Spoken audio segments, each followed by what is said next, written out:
Okey, Assalamualaikum. Jadi hari ini tanpa membuang masa, kita akan teruskan dengan pembelajaran bab 7 iaitu sukatan serakan data terkumpul.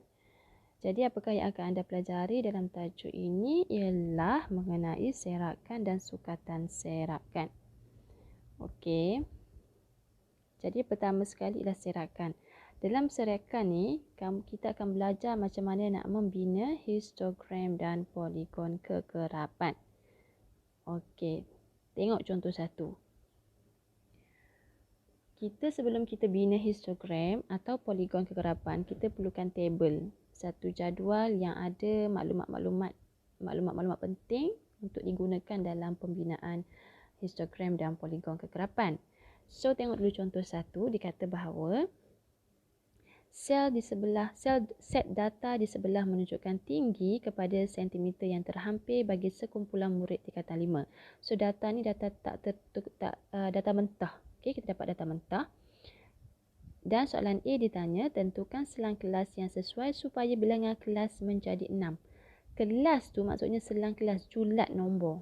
Okey, julat. So sekarang ni dia nak 6 julat nombor yang ada data-data ni semua. Okey. So, caranya ialah kamu ambil, kita cari apakah nilai yang paling rendah dan nilai yang terbesar dalam data ini. Jadi, setelah diperhatikan, kita nampak bahawa data terbesar ialah 173 dan data terkecil ialah 145. Okey. So, kita tolak kedua-dua nilai ni dan kita bahagi dengan berapa bilangan kelas yang kita nak. Kita nak 6. So, kita bahagi dengan 6. Okey, buat macam ni.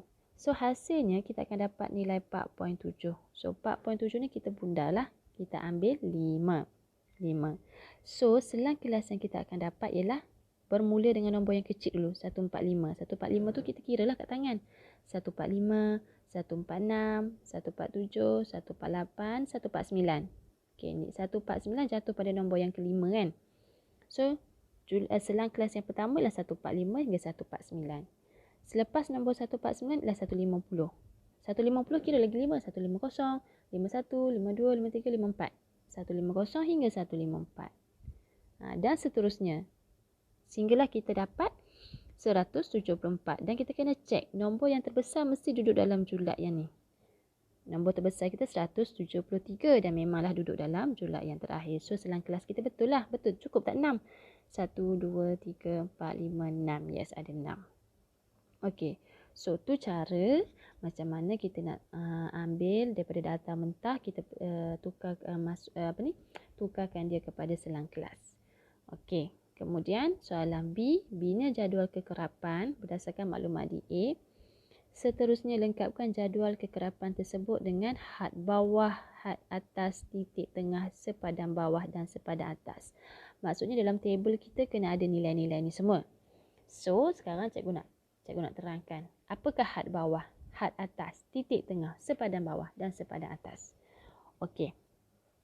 Dalam table ni, yang ni kita dah belajar tadi kan, dekat soalan A, selang kelas tu apa? Inilah data kita. Okey, data mentah yang telah kita kumpulkan menjadi 6 selang kelas. Kekerapan ni apa? Kekerapan ni maksudnya ialah, okey, tengok yang pertama. Yang pertama kekerapan 2. Maksudnya, dalam data kita ni, dalam data mentah kita ni, ada dua nombor yang julatnya dari 145 hingga 149. Okey, mari kita cek. Ada dua nombor, 145 hingga 149. Okey, yang pertama 145 ni. Dan yang kedua ialah 148. Okey, ada lagi tak? Tak ada. Maksudnya julat, nombor yang berada di julat 145 hingga 149 ialah nombor 145 dan 148. Berapa nombor tu? 2. So, yang seterusnya pun samalah. Okey. Apakah had bawah? Had bawah ialah nombor yang terkecil dalam selang kelas. Okey, macam selang kelas yang ni, nombor yang kecil lah 145. So, itulah had bawah kita. Yang ni 150. Yang ni 155. Tu ialah had bawah. Had atas pula ialah nombor yang terbesar dalam selang kelas kita. Iaitu yang ni 149. Untuk baris ni 154. Macam tu. Now, titik tengah. Iaitu nilai yang berada di tengah-tengah selang kelas. Maksudnya macam 145 hingga 149 ni, cara dia nak tahu tengah-tengah dia apa ialah tambah 145 tambah dengan 149 bahagikan dengan 2. Titik tengah ni 145 tambah 149 bahagikan dengan 2. Dapatlah 147. Untuk barisan yang kedua buat benda yang sama juga. 150 tambah 154 bahagi 2. Dapat 152. Okey. Seterusnya, sempadan bawah. Okey. Sempadan bawah, kita tengok. Okey, kita tengok selang kelas kita ni 145 hingga 149, 150 hingga 154. Agak-agak kamu tahu tak nombor sebelum 145 ni, selang kelas ke atas. Sebelum 145 hingga 149 ni apa selang kelas yang kita boleh dapatkan? Okey. Nombor sebelum 145 mestilah 1444 kan? 144. So, sepadan bawah ialah, cara dia ialah 144 ni, nombor sebelum 145 ni lah. Tambah dengan 145 tu. Okey, cikgu ulang lagi sekali. Sempadan bawah ialah, okey, kita tengok, kita fokus dekat had bawah. Had bawah kita 145 kan? Okey. So, 145 ni tambah dengan nombor sebelum 145, iaitu 144. Jadi, bila tambah bahagikan dengan 2. So, 144 tambah 145 bahagi 2. Dapatlah 144.5. Untuk barisan kedua, sama juga. Tengok dekat 150 ni. Nombor sebelum 150 nombor apa? Nombor ni 149 kan? So, 149 tambah 150 bahagi 2. Dapatlah 149.5. Jadi, apa yang cikgu buat tu, formula dia sebenarnya yang ni. Okey. Sepadan bawah ialah had bawah kelas itu. Maksudnya, untuk baris yang pertama ni, okey, fokus kat baris yang pertama ni, nak kira sepadan bawah ialah had bawah kelas itu. Mana had bawah kelas dia? 145 tambah dengan had atas kelas sebelumnya. Okey. Sekejap, tak mau tengoklah row yang pertama, nanti kamu pening. Kita tengok row yang nak tengok row yang ni. Tengok row yang ni, macam mana nak tengok sempadan bawah dia. Okey. Had bawah kelas itu, okey, untuk yang cikgu tanda ni, had bawah kita ialah 155. Okey, 155 kat sini. Tambah dengan had atas kelas sebelumnya. Kelas sebelumnya ialah kelas yang ni.